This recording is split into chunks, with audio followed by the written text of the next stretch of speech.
Usa ka seaman nga nawad-an og trabaho tungod sa pandemya ang nagmalampuson karon pinaagi sa pag-bake.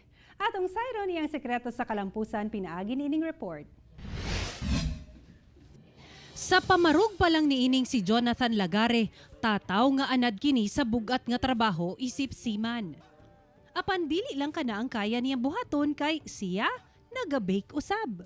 Passion na jud nako no na mag-bake og o magluto o mag-bake og bread para sa akong pamilya. So actually I started to bake for my family. So I think mapud siguro na ang dapat buhaton sa uban no. They have to start with their family first. Sa 15 ka tuig niya pagtrabaho isip slot machine manager sa casino sulod sa cruise ship, karon lang kuno siya nakasuway og kalisod human siya nawad-an og trabaho.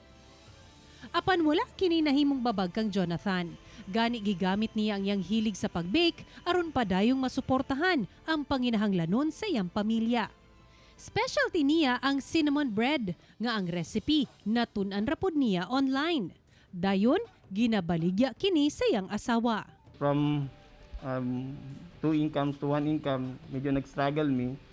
At we managed to survive the pandemic, by having these small businesses nakatabang dito sa pagpaskwela sa mga anak, mga small miscellaneous sa balay.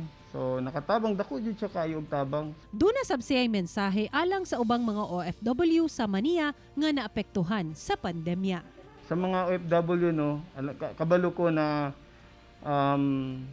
naglisod ta nga ang atuang pamilya nag-suffer tungod sa pandemic. We should not lose hope. Hope is always there. We just need to find it. Kauban si Melchor Awing sa kamera, ako si Sarah Hilomen Velasco para sa One Mindanao.